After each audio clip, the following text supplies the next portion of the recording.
Yang paling enak diartikan la uqsimu artinya aku bersumpah, karena ada qasam ya.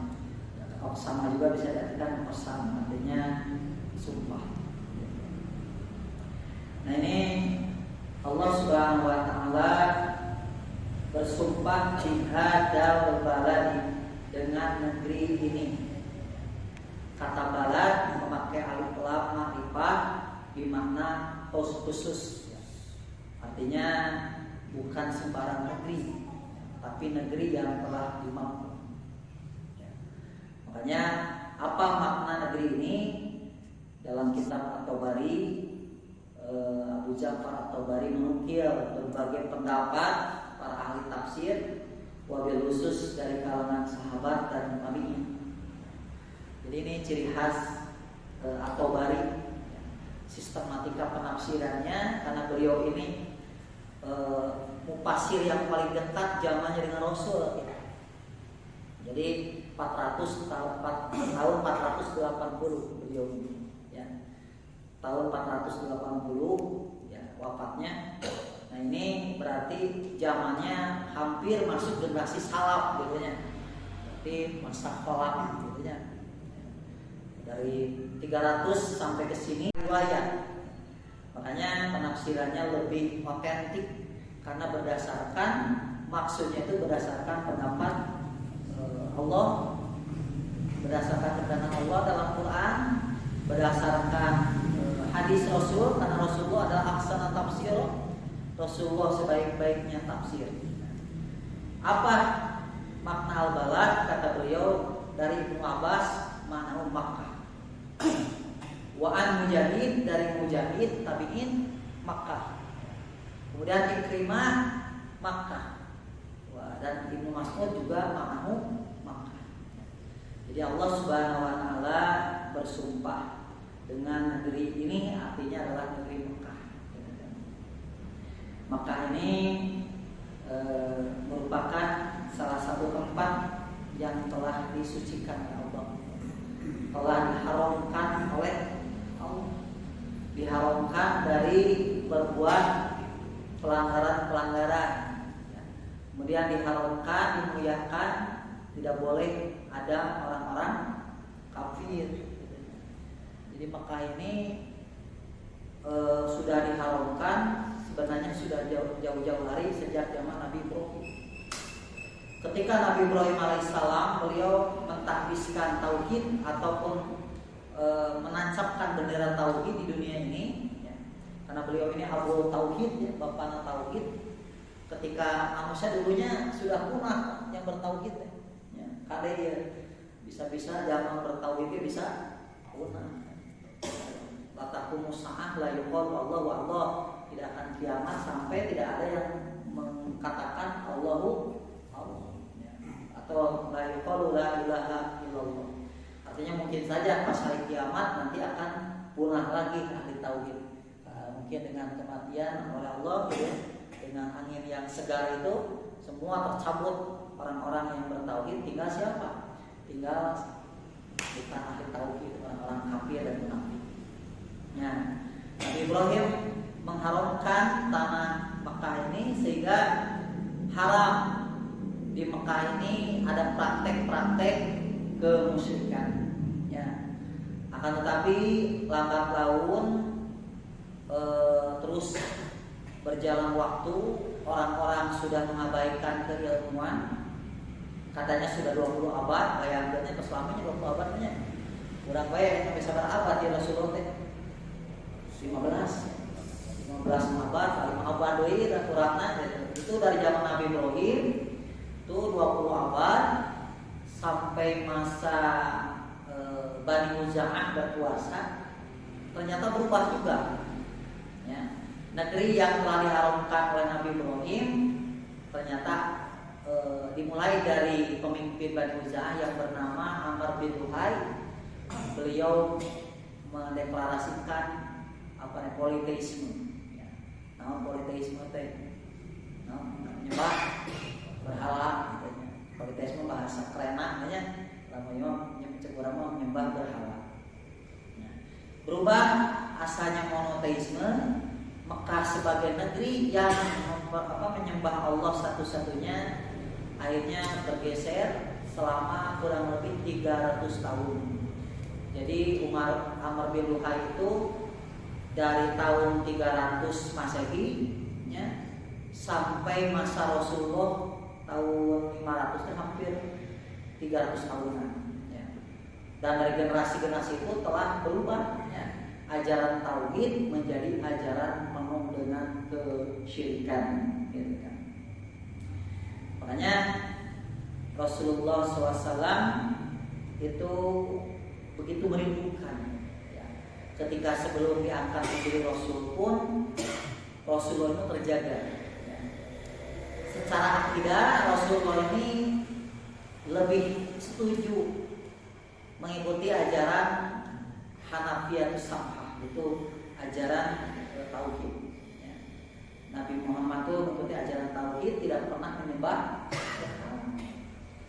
Dan memang tidak semuanya orang pada saat itu suka menyembah. Ada Rasulullah, kemudian Abu Bakar juga ya. Kemudian ada Waraqah bin Naufal. Kalau Waraqah bin Naufal bahkan mengikuti ajaran Masihiyah ya, ajaran Nabi Isa. Nah, Rasulullah akhirnya merindukan kembali ya secara negerinya, bahwa negeri ini menjadi negeri yang bertauhid. Karena kalau negeri tidak bertauhid Pak, banyak kehilangan akal ya. Jadi lamun negeri yang bertauhid mah penuh dengan akal. Makanya dalam Al-Quran banyak disifir oleh Allah, la'allakum ta'qilun ya, apalah ta'qilun, tidakkah kamu berakal. Bayangkan orang musyrik mah ya, budak oge bisa janten namanya teh dibunuh gitu kan, anak itu bisa menjadi persembahan. Itu kan Abu Thalib juga pernah bernazar ingin menyembelih Abdullah gitu. Ngan saur dukun ya, kalau mah dukun ada namanya, ada up to date gitu mah. Jasa kacang Rasulullah mah itu kan jin teh suka apa namanya? Suka mencuri-curi berita. Nah, beritanya tuh agak up to date. Walaupun kata Nabi saat up-to-date-nya berita jin itu tetapnya hanya mengira-ngira. Nah banyak benernya gitu, bahwa lamun saprak Nabi Muhammad turun surah jin, akhirnya tidak bisa lagi. Makanya dukun-dukun sekarang ini betul-betul pendusta banget.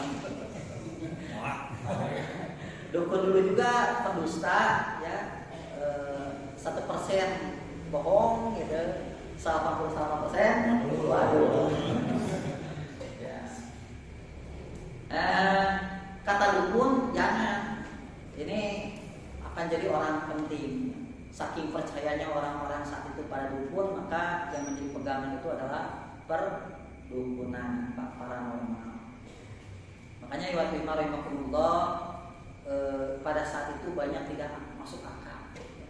Dan kita lihat berita baru-baru ini, ada orang juga ingin mempelajari ilmu kesaktian, itu sampai membunuh anak perempuan. Barusan saya baca berita, innalillah gitu ya. Ini orang ingin mempelajari ilmu kesaktian sampai menumbalkan anak perempuan. Ini sudah puncak kemusyrikan ya. Karena kalau sudah puncak kemusyrikan, nanti jin ini akan menyuruh orang-orang itu untuk membunuh, membakar anak-anaknya. Makanya ayah paripaos budak diberikan tumbal katanya. Kemudian ayah Cipali terjadi kecelakaan wena, sabab dia can make tumbal. Akhirnya ada anak anak bisa ditumbalkan, kalau alam sawah gitu ya. Nah ini tidak berakal gitu. Hanya Rasulullah SAW merindukan negeri Mekah ini menjadi negeri yang bertauhid kembali. Wa anta hilum biha, kata Imam At-Tabari. Halal di sini artinya engkau ini berhak tinggal di Makkah. Karena kita tahu Rasulullah SAW itu hidup terhimpit ya, di tanah kelahirannya sendiri. Rasulullah ketika mendeklarasikan tauhid, apa yang terjadi? Rasulullah diusir oleh kaumnya. Ya. Itulah resikonya orang yang dakwahnya dakwah tauhid. Dakwah tauhid mah tidak banyak penggemar Pak ya. Tapi banyaknya musuh gitu. Jadi dakwah tauhid mah nggak akan banyak fans ya, tapi banyaknya musuh. Karena yang disampaikannya adalah betul-betul kalimat la ilaha illallah, la ma'budu bihaqqin. Tidak ada sesembahan yang hak untuk disembah kecuali Allah. Jadi masalahnya Rasulullah kenapa diusir? Karena Rasulullah ini masalahnya mendakwakan itu. Padahal kalau Rasulullah tidak mendakwakan la ilaha illallah mah ya aman. Kalau Rasulullah mendakwakan indahnya kebersamaan mah siap. Ramai kami sepanjang hari. Jadi menyampaikan keindahan berkebersamaan tapi mengabaikan ketauhidan.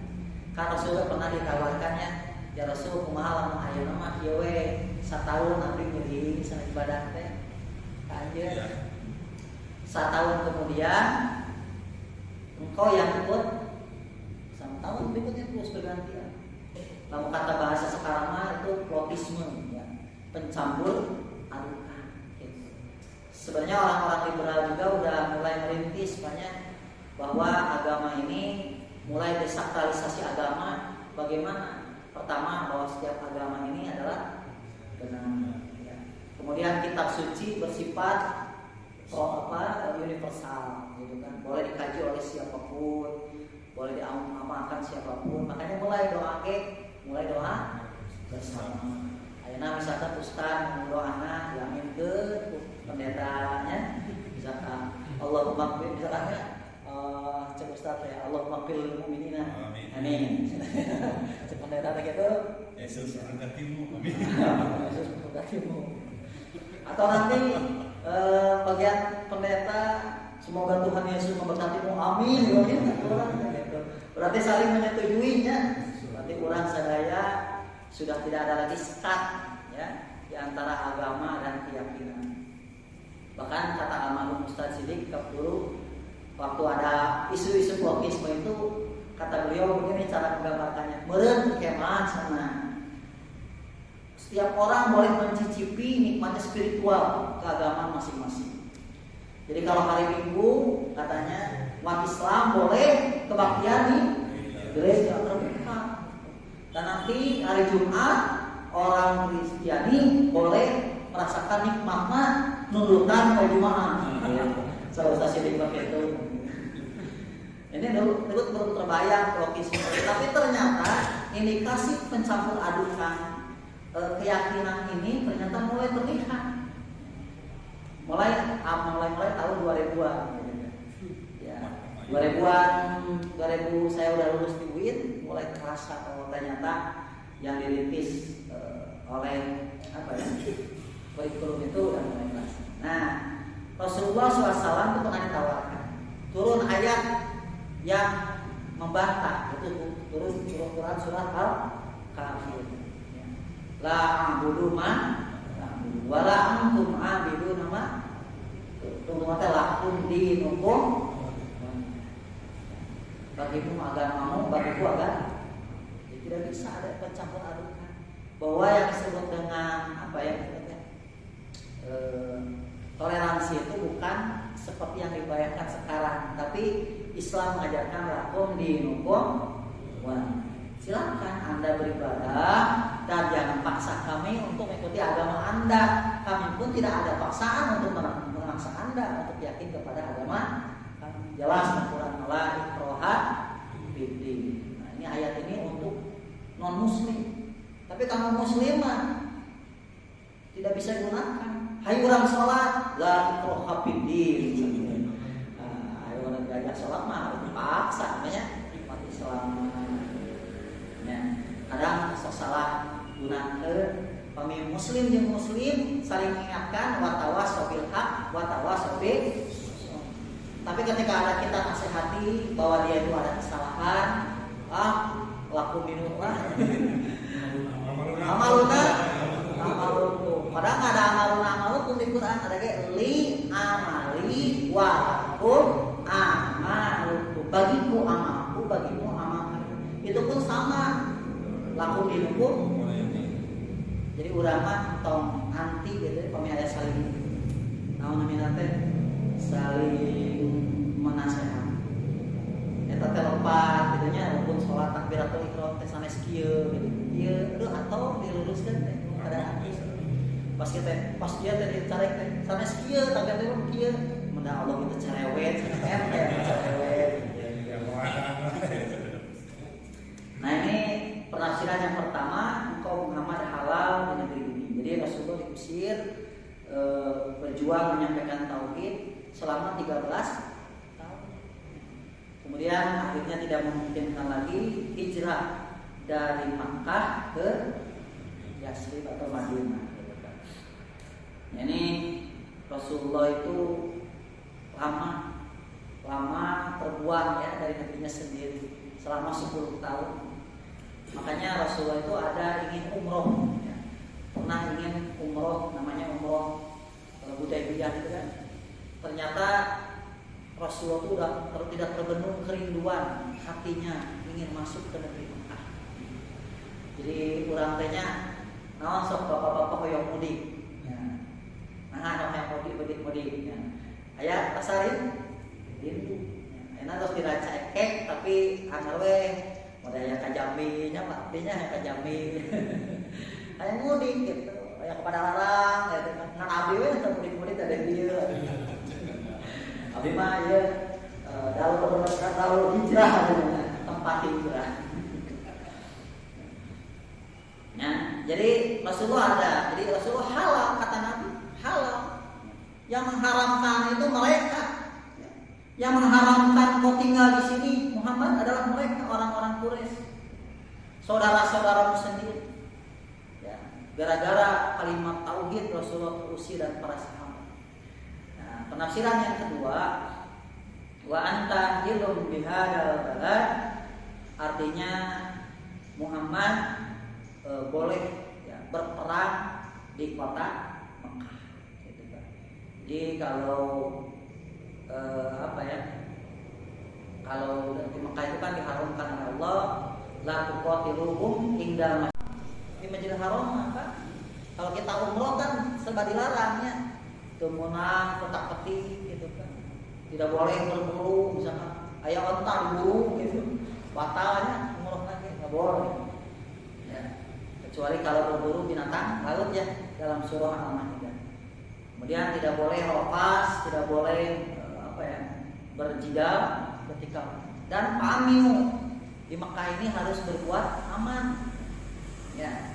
Karena Allah Subhanahu wa taala berfirman watini wa zaitun wa turisinin wa hadal baladil dan demi negeri yang aman. Pertarosana negeri yang aman, apakah memang di Mekah aman banget gitu? Misalkan kacopetan, aya jamin nuju umroh kacopetan, rokok negeri aman. Tapi abi kalau kita bimakna fa'aminu ya. Kalau kamu di negeri Mekah berbuatlah aman. Maknanya. Jadi karena semua berbuat aman, maka insya Allah keadaan negeri Mekah juga menjadi negeri yang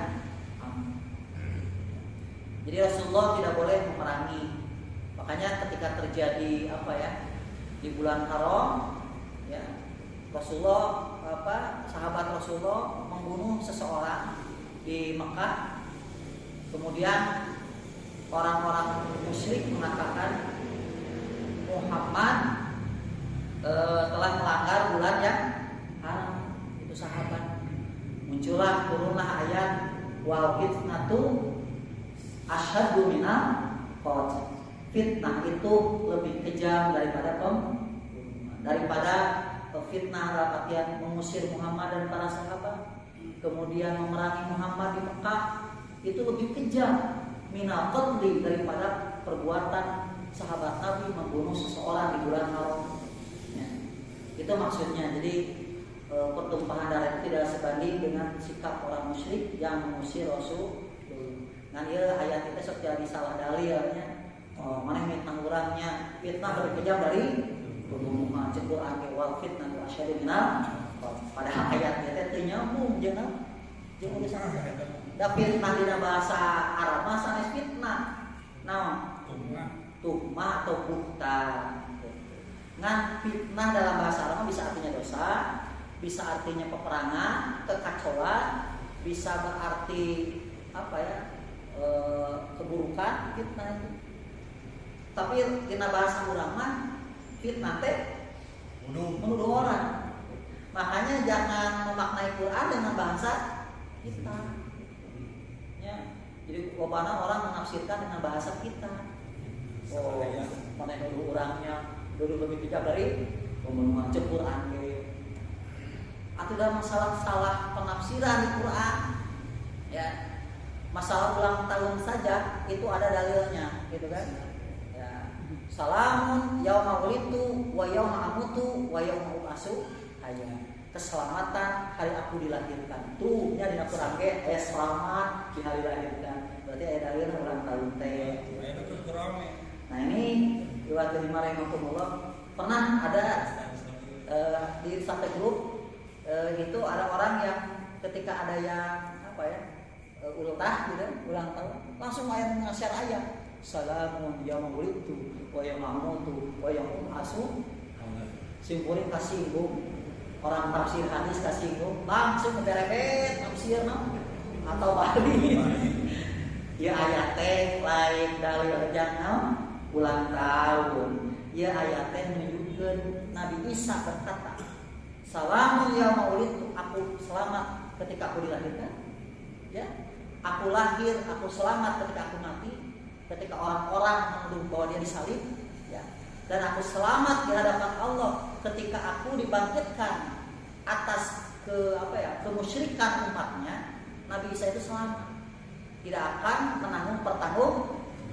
Jadi salamun yauma wulidtu wa yauma amutu wa yauma ub'atsu menunjukkan Nabi Isa itu selamat dari fitnah orang Bani Israil, selamat ketika kematiannya, selamat ketika pertanggungjawaban di hadapan Allah. Teta tafsirna nyambung jadi ulang tahun. Nah, iya Pak. Aduh, ayah bersair gitunya di Masjid Bumi Allah. Padahal Al-Quran dia dalilnya teh. Namanya di Al-Quran dengan takwa qulub gitu nya bahwa syiar itu adalah termasuk dari ketakwaan tidak memang itu syiar gitu. Padahal ayat sebelumnya wa hubna min sya'airillah pencintaan kepada syiar Allah. Jadi hanya lobang ada dalil Al-Quran tapi teu nyambung syariat. Nah ini hilun halal dalam pengertian boleh berperang ketika bulan Haram, termasuk boleh berperang di Masjidil Haram ketika mereka memerangi Rasulullah. Arti yang ketiga, Rasulullah itu halal untuk membunuh, halal untuk membunuh musuh-musuhnya di Masjidil Haram. Ketika Rasulullah SAW pada peristiwa Futuh Mekah tahun berapa? Memang kene 8 Hijrah. Rasulullah bersama 10.000 pasukan karena Abu Sufyan telah melanggar perjanjian Hudaybiyah, rutina memerangi Bani Aslam kalau nggak salah ya. Maka Rasulullah SAW langsung 10.000 pasukan kesempatan menaklukkan kota Mekah. 10.000 datang sampai Rasulullah SAW mengelilingi ya pegunungan Mekah sengaja nyenget obor lumayan 10.000 orang ini nyenget obor menggetarkan hati. Nah, jadi supaya katingali umat Islam teh sangat banyak. Bahkan oborna anu saurang dua obor. Jadi katingali urangnya kudu kitu siasa teh. Kumaha carana urang katingali loba?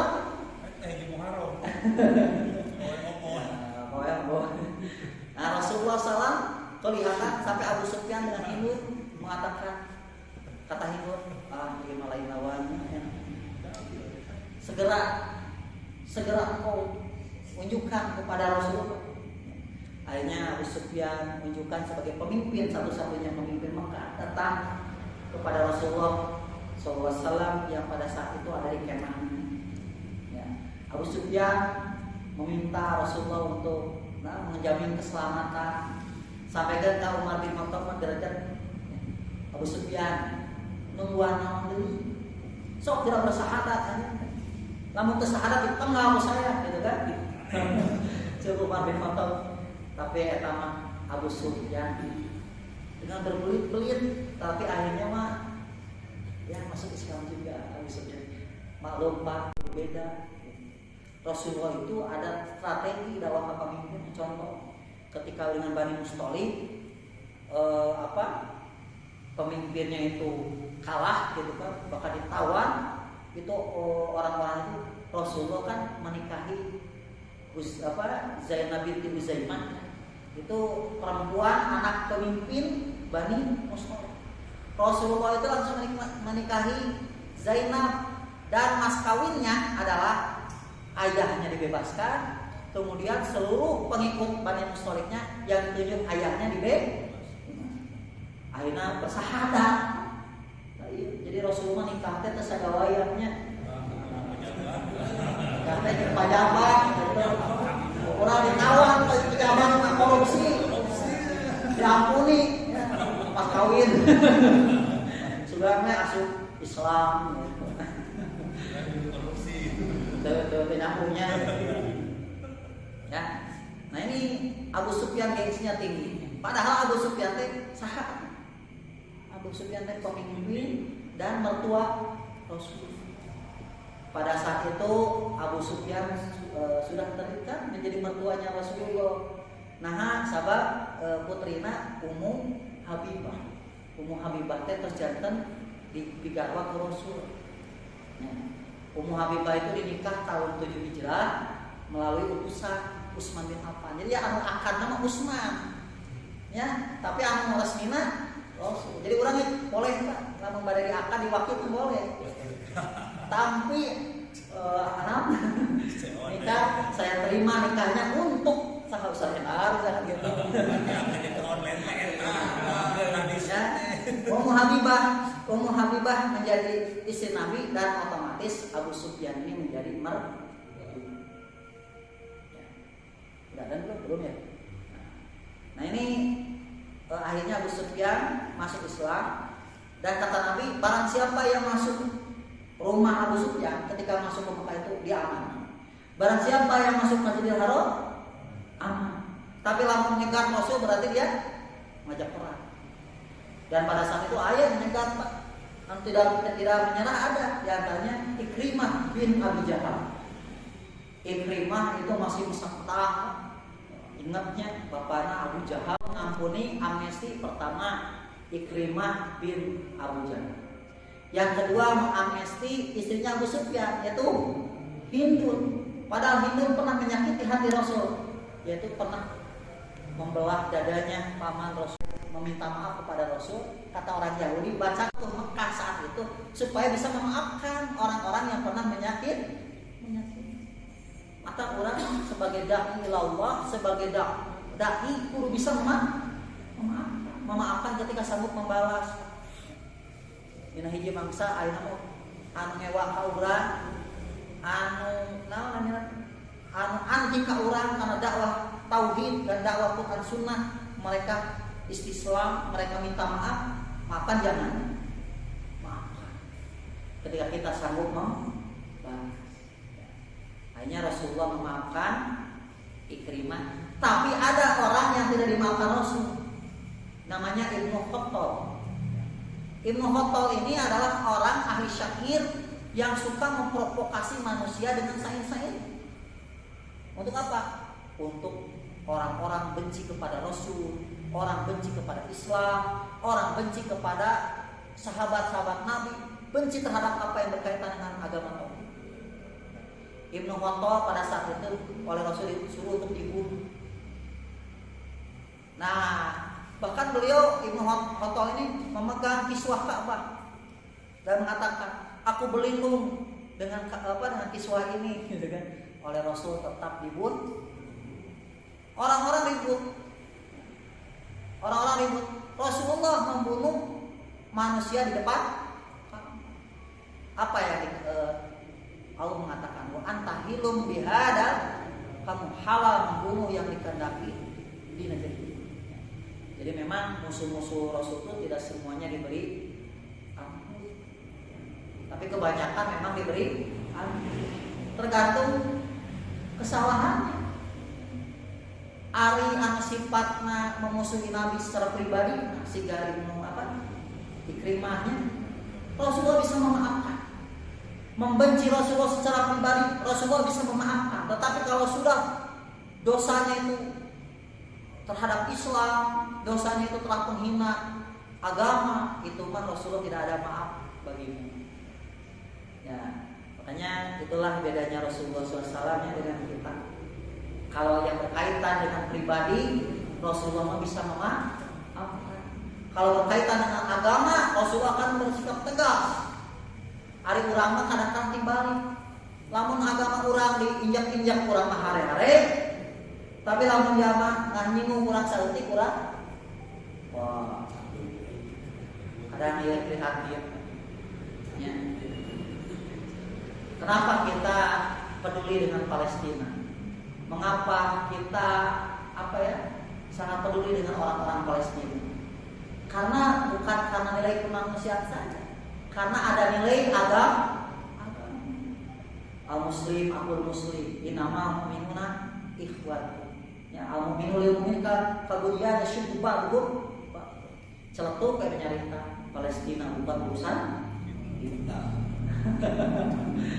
Man asbaha walam yahtam bi amril muslimin falaysa min. Kata Nabi, barang siapa yang bangun pagi hari tidak memperhatikan urusan kaum muslimin, bukan tergolong umat Islam. Berarti tergolong naon? Lamun teu kafir orang munafik. Itu gampangnya urang. Aya nyebat ya memang benar. Ngapain nyumbang Palestina? Ngapain umat Islam mengumpulkan uang? Hari eta sana fakir miskin, sana diarahkan. Kan itu memutar balik. Ada waktunya untuk fakir miskin, ada jatahnya kan, sodako, ada lagi zakat, gitu kan, yang rutin kan, kurban juga. Tapi untuk Palestina kan momentum kita menolong mereka dalam keadaan kelaparan, dalam keadaan dibombardir, mereka juga mungkin keadaannya tidak seberuntung kita. Ya, buat terima itulah Rasulullah SAW antahilu bihadal badan. Kemudian yang ketiga, wa walidu wa ma walad, demi bapak dan demi anak. Sebagian ahli tafsir mengartikan Adam wa auladu. Ya, ini demi bapak ini Adam dan keturunannya. Ya, karena Nabi Adam ini adalah Abul Bashar, bapaknya manusia. Kabeh oge urang teh anu hideung, anu bodas, anu koneng, anu sipit, anu bolotok eta ge putra Nabi Adam. Jadi bersaudara secara kemanusiaan, bahkan bersaudara secara iman gitu kan.